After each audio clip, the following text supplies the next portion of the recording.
Hit that one more time. I am the #1 determinant of the success or failure, here we go, of my students. Hey y'all, you have a strong summer. Kick some butt next year. Thank you. Thank you. Appreciate you.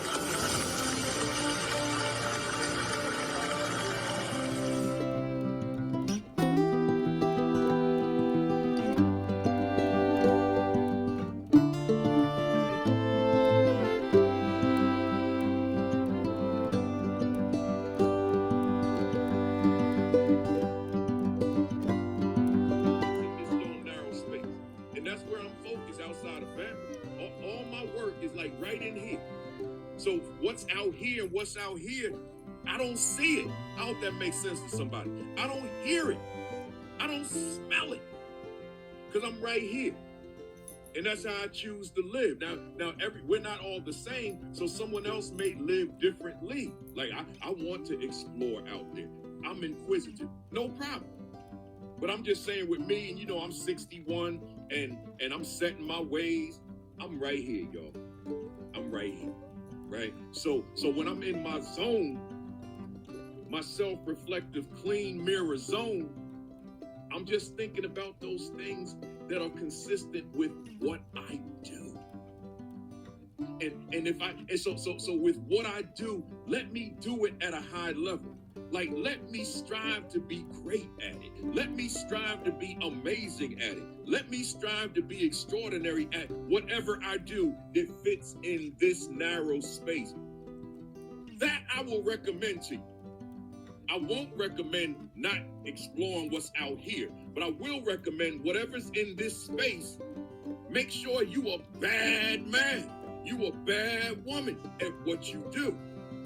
Now, am I sitting here like saying, you a bad man? I'm not saying. All I'm saying is I strive to be the best version of myself. So what I'm doing right now to give definition to it, I'm in that space too. Like whatever it is I'm doing right now, speaking to you, I can't get better. I can get better tomorrow, but not in real time right now. I'm being the best version of me right now. I'm being the best version of me right now. I have no problem admitting that, but I'm saying it because I want you to be able to admit that about yourself. But as a matter of fact, we know that last year's stay at home was quite problematic. We knew that as measured by when the students got back to school. So now you and I got to go to the mirror. If this stress is what we got in August and September on through December, if this exhaustion and me thinking about that I may need to find another line of work, then you got to go to your mirror and say, what is it that I didn't do last year and the result was who they were when they walked in the building? What do I need to do differently this year? Maybe that'll be part of my topic next week with my kids. Right? What do we need to do differently going into next year so that the experience is not the same where I'm exhausted every day, even though I slept 10 hours a night? Enough said. Let's go. So let's self-assess our current leadership mission going into 2022 in the midst of a pandemic. I want to start out with the words school mission and school vision. Right? That is not my topic, but I want to use that as my bridge to get to where I'm going. School mission and school vision. You all know I read all these comments that you write. When at the end of these broadcasts, I sit over on my couch and scroll my phone and I'm like reading them all. My phone, you know, Facebook, the 2 Facebook pages, the Twitter page, the YouTube comments. I'm reading them all. Twitter, they took away the ability to read them the way we used to because Periscope doesn't exist anymore, so it's a little bit of a problem to see those, but all the other platforms. But I want to start out with this language of school mission.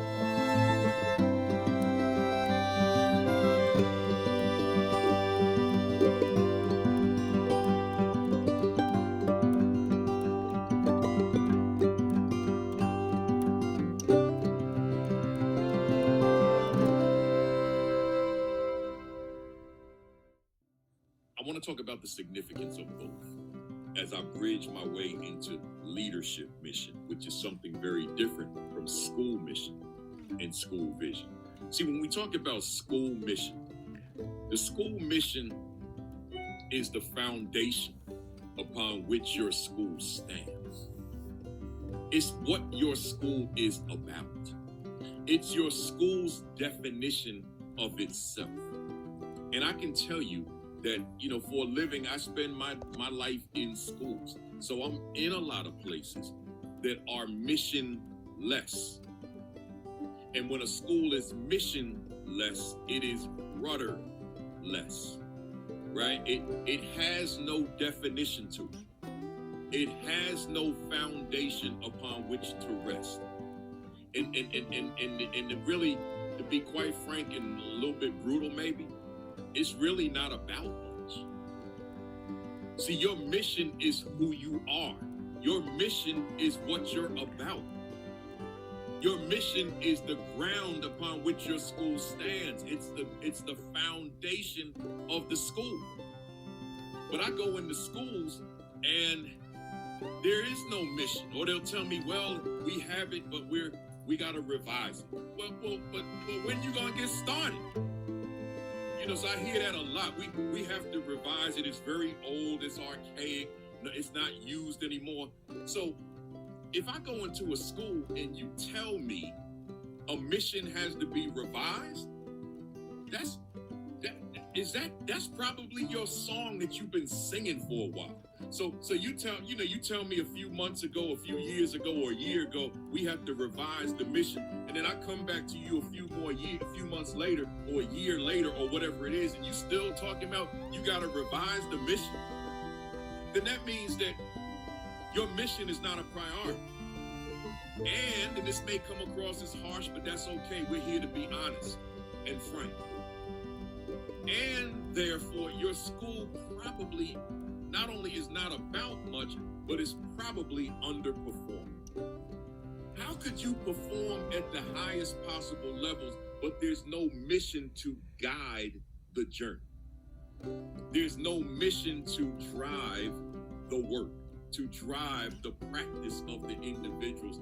The mission matters. I'm going to say it again. The mission matters. I'm going to say it one more time. The mission matters. You can't do this at a high level as far as a school is concerned, and you haven't defined the mission of the school.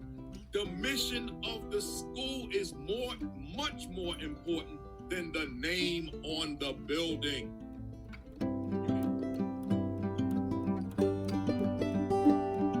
That's the question.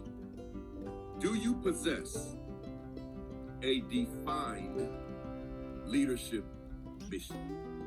That's my question.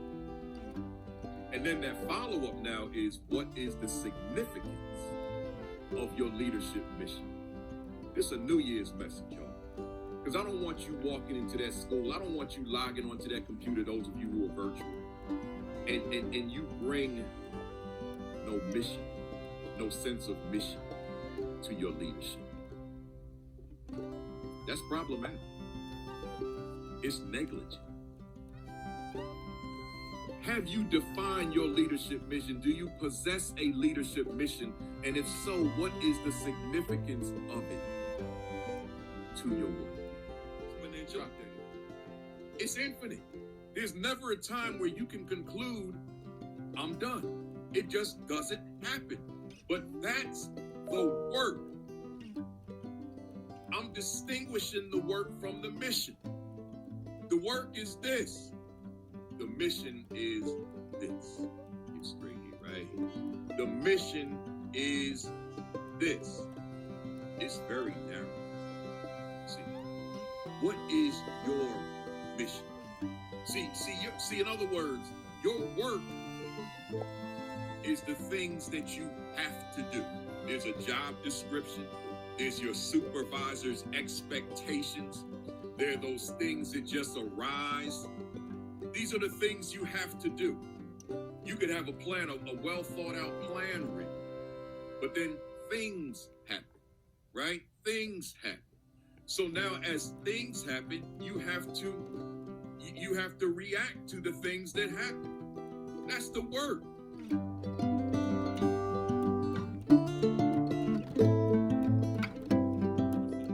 Our current leadership mission going into the new year.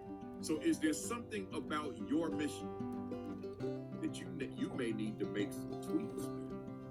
You may need to make some adjustments, because that mission was real good in 2017. That mission was very relevant in 2018. That mission mattered in 2019.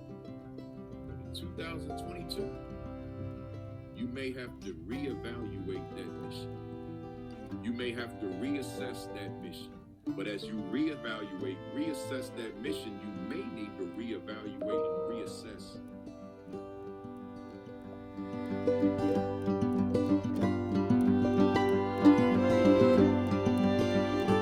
Align with my action. What are you saying, Principal Mtg? I mean, I'm saying, yeah, you could think what you want to think. But what you saying?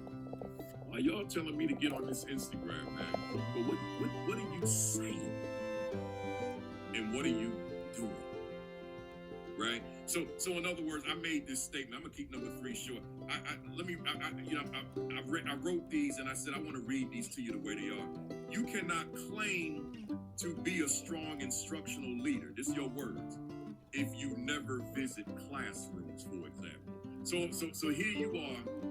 You said, oh man, I'm gonna be this great instructional leader. I'm gonna be in classrooms. I'm gonna be meeting with the teachers. I'm gonna forge collegial relationships. We're gonna have pre-observation conferences, follow-up rapid post-observation conferences. We're in the classroom. We focus on those areas where teacher and I have deemed these are areas that can grow. These are areas where teacher can improve in his or her practice. So that's your thinking. This is what I'm going to do. But then I'm saying here, you cannot claim to be a strong instructional leader through your words if you never visit classrooms. So you telling, you at the meetings with your colleagues, oh yeah, I'm instructional leader. Or the consultant like myself comes to town, oh yeah, I'm instructional leader, man. That's my thing. That's at the core of my existence. And then I come to your school like, when's he going to classrooms? When does she go into the classroom? All I see is you running around like a chicken without a head, right? Like when you doing this work that you said you do. So I'm saying here, the question was, do my leadership actions reflect the mission? So maybe your mission is being a strong instructional leader. And it's reflected in terms of what you say, your words, your thoughts. I'm sorry, your thoughts, your ideas, your goals, your objectives, your vision, but then your words are something different. You somewhere talking about discipline. You somewhere talking about these kids, right? Y'all ever heard that before? These kids, those kids, this neighborhood, right? I mean, we hear that. Oh man, these kids, these parents, this neighborhood, this music they listen to. This distraction. But you said you were an instructional leader. But you speaking something different. And I'm saying that I'm saying that there's gotta be an alignment between your thoughts, your ideas, your objectives, your goals, your vision, and what you say and what you do.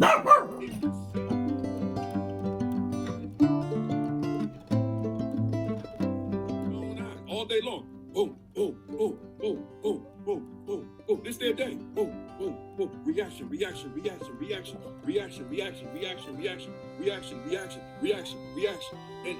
notice I got a little tired when I was doing that because they get tired too. So then it's reaction.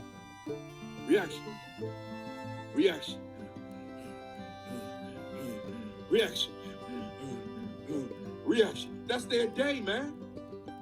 And guess what's happening while they're doing that? The teacher is in the classroom with the students. The teacher is in the classroom with the students. And let's say hypothetically, because I don't get into teacher bashing, that's just not in my DNA. But let's say hypothetically that There are teachers, plural, in the building whose skill sets pedagogically and also creating a culture of excellence.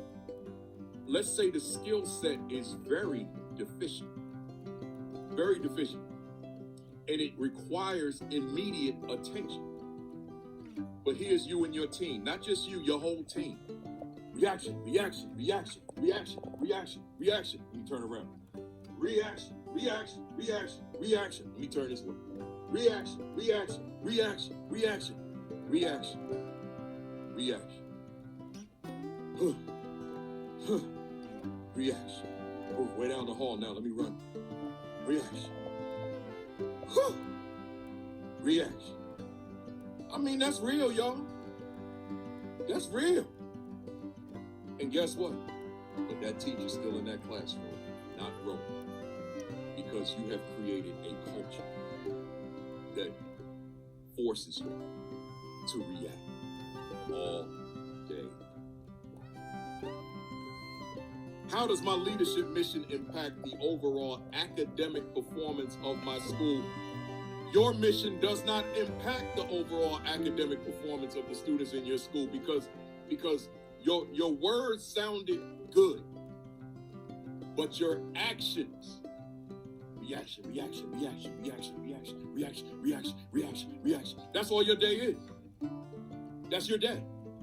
So the teacher can't grow as a result of you. The teacher can grow outside of you, but the teacher can't receive your immediate feedback. And then let's say you're that person. See, this kind of conversation I'm on right now, this is the kind of talk that would make somebody log off. Because this stuff hurts right now. And I'm not accusing anybody of logging off as a result, but I'm saying this is the kind of stuff that someone would say, ouch, yo, I don't want to watch Mufele. Let me watch some music videos, right? Because this dude is stepping all over my toes. This dude is like hitting me with lefts and rights, right? This dude is hitting me with left hooks, right hooks, cross, jabs, all that kind of stuff. Mufele, let me know when you're doing the motivational talks again, right? So see, they don't want to hear that.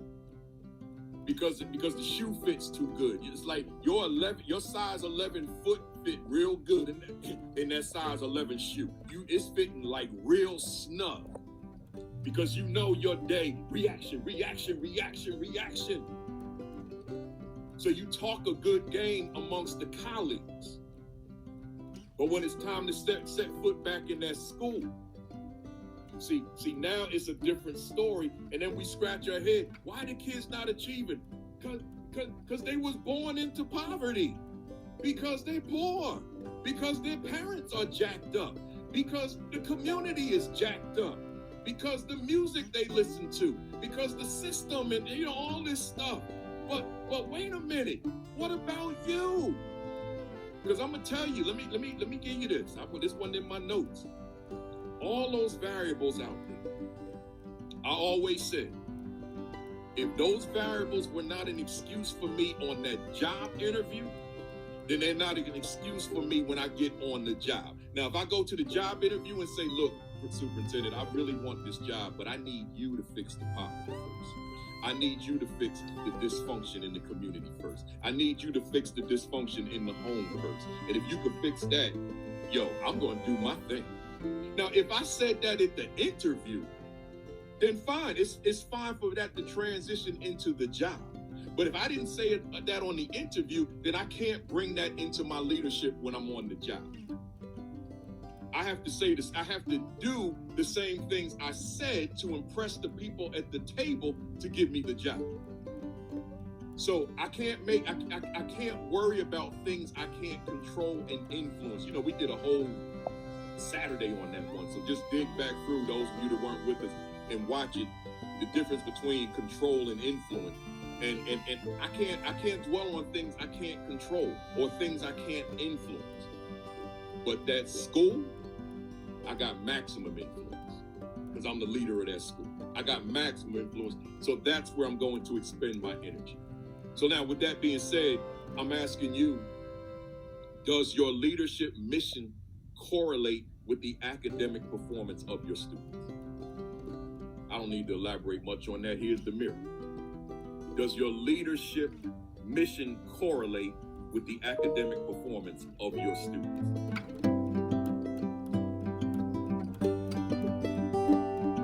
With this narrow focus as far as the mission, but the staff is not locked in there with you. Because you can't do it by yourself. It's not a one-man show. It's just that you got this particular drive about you, but staff, you've got to be able to sell that to them.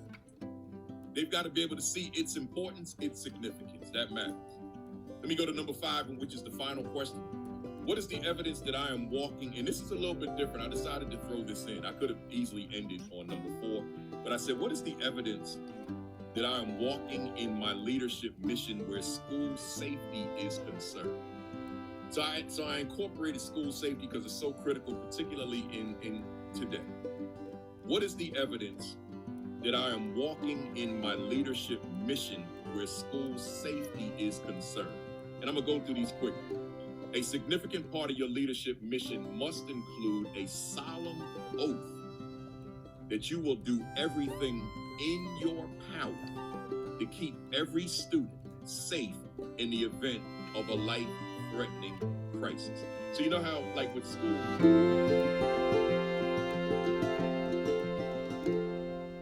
the purpose of school is to learn, which I stand on. But in terms of your priority, your priority is to ensure that young people receive a world-class education, but simultaneous with that, not one ranked over the other, but simultaneous with that is to ensure their safety, students and staff, right? That's got to be a part of your mission. And I can say to you that I lost sleep over that many a time because I strove for perfection.